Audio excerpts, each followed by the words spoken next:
మన జీవితం కూడా ఈ కడలిలానే కదా! ఒక్కొక్కసారి సముద్రపు అలలులానే కోపం వచ్చినప్పుడు ఎగిరిపడతాం. బాధ వచ్చినప్పుడు తన నీటిని వెనక్కి లాక్కున్నట్టు మనల్ని మనం అందరికీ దూరంగా లాగుకుపోతాం. ఇదే నా జీవితం. ఏంటి పొద్దున్నే ఫోన్ ఎవరు అనుకుంటున్నారా? మా అమ్మ.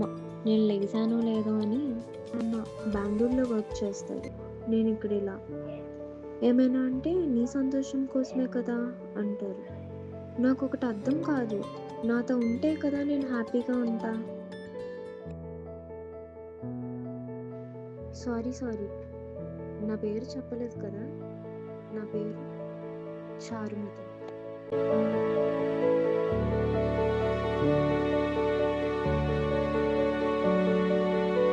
ఇప్పుడా లేచేది? టైం ఎంత అయిందో తెలుసా?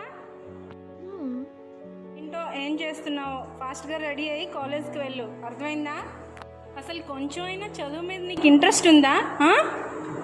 రైటర్ అవుతా, బుక్స్ రాస్తా అలాంటివి ఏమీ పెట్టుకోకు. నీకు అందులో ఫ్యూచర్ ఉండదు. సరే సర్లే, ఎలా చదువుతున్నావు? బానే, పర్లేదు. సరే, ఏం లేదు, ఎగ్జామ్స్ మిస్ అవ్వకు. సరే, అన్నిసార్లు చెప్పకు. చెప్పకపోతే మళ్ళీ రైటర్ అవుతా అని ఫ్యూచర్ కోల్పోతావు, అర్థమైందా? ఏదైనా మాట్లాడు. సరే అమ్మా, ఏమైందని ఇప్పుడు? అసలు వదిలే, ఎందుకు అలాగా? అవ్వలేను, ఫ్యూచర్ లేదు అంటారు. అరే, నాకంటూ ఒక కోరిక ఉంటుందిగా. అమ్మాయి అయితే ఏం చేయకూడదా? రిస్క్ చేస్తే కదా తెలుస్తుంది అవుద్దో లేదో అని. సేఫ్ కాకపోతే మేమే ఆగిపోతాంగా. అమ్మాయిగా పుట్టడం అదృష్టము శాపము అర్థం కావట్లేదు.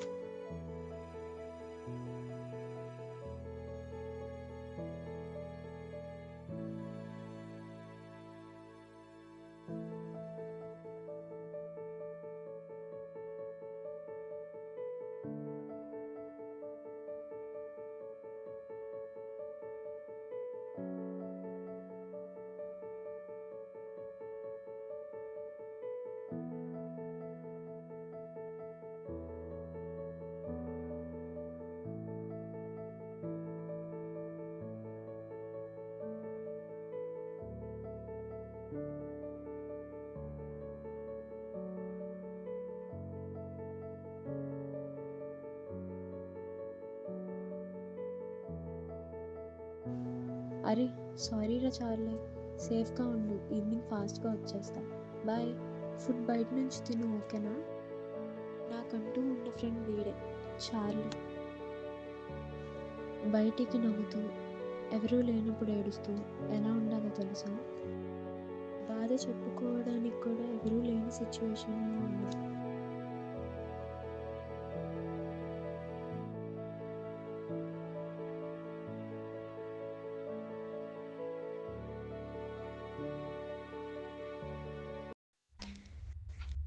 ఏంటో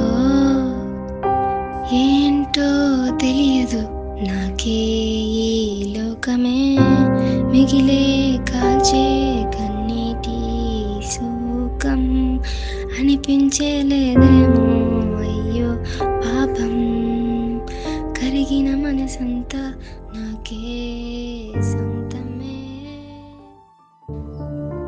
నా కలలే కంటి ముందు చెదిరిపోయి, ఈ చెదిరిన కలనే కాల్చేసే లోకమే క్షణం కనమూసిని గురించి మేల్కొల్పే ఆవేదనే.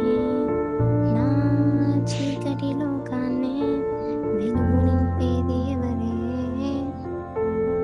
అడ్డొస్తూ పెంచే నాలో కోపం కనిపించలేదేమో.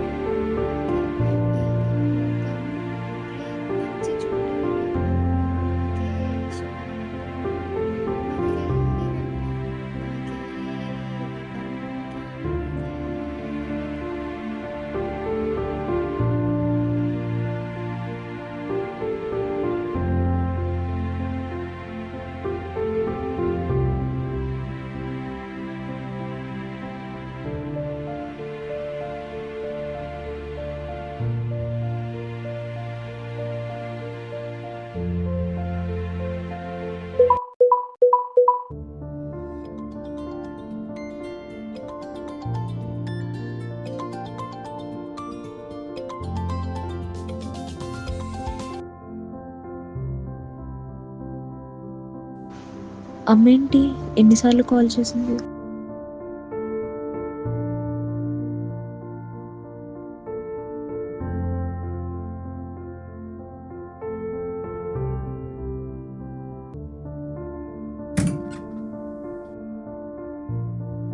ఏంటి కాల్ లిఫ్ట్ చేయట్లేదు, మెసేజ్ కి రిప్లై లేదు?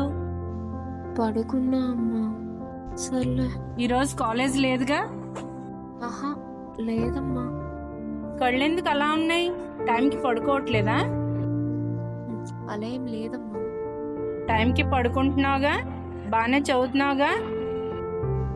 హా పడుకుంటున్నా బాగానే చదువుతున్నా. సర్లే ఫ్రెష్ అప్ అయ్యిరా, తిందాం. సరే.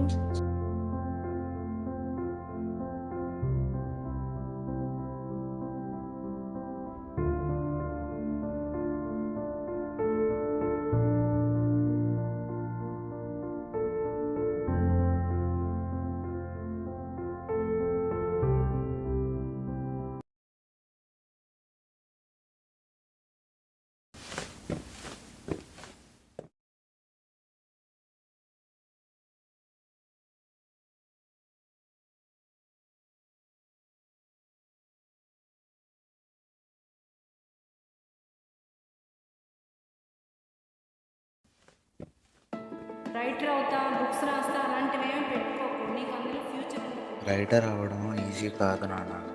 మనకి ఎందుకు చెప్పేది? అమ్మ కూడా తిడుతుంది కదా, వదిలేరా. ప్లీజ్ అమ్మా, కష్టపడి రాసాను. ప్లీజ్ అమ్మా, చెప్పకమ్మా. నేను రైటర్ అవుతాను సార్. చెప్పకండి సార్, నేను చదువుతా సార్. ఒక్క ఛాన్స్ ఇవ్వండి సార్.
చారుమతి.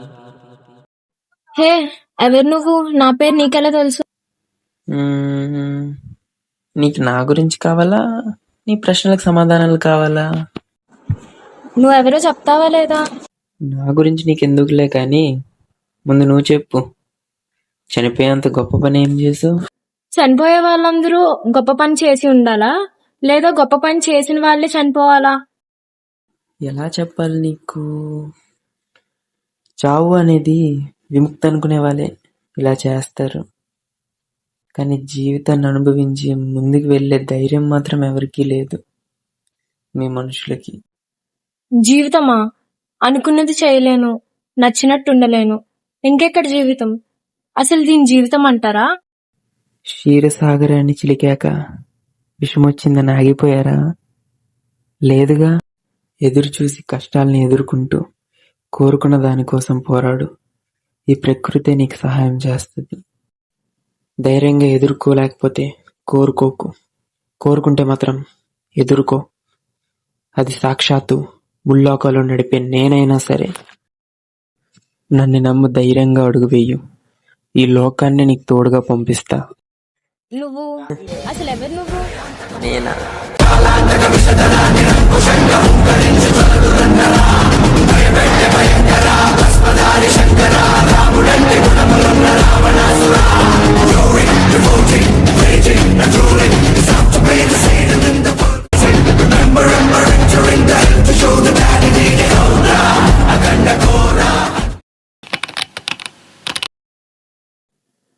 ఆ రోజు అసలు ఏం చూసానో కూడా గుర్తు రావట్లేదు.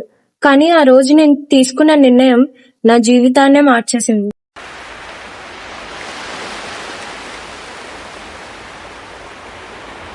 నాకంటూ ఆ వ్యక్తి గురించి మిగిలింది ఇదే. ఎక్కడి నుంచి వచ్చాడో ఎలా వచ్చాడో తెలీదు, కానీ నా ప్రశ్నలకి సమాధానంగా నిలిచాడు. బహుశా దేవుడు అంటే మనకి సహాయం చేసే వాళ్ళనే అంటారేమో. అవును, నా కోసం వచ్చిన వ్యక్తే నాకు కనిపించిన దేవుడు. నేను చారుమతి, కానీ ఈసారి ఒక రైటర్ని. చారుమతి అంటే నేను రాసిన బుక్స్. ఇదే నా కథ.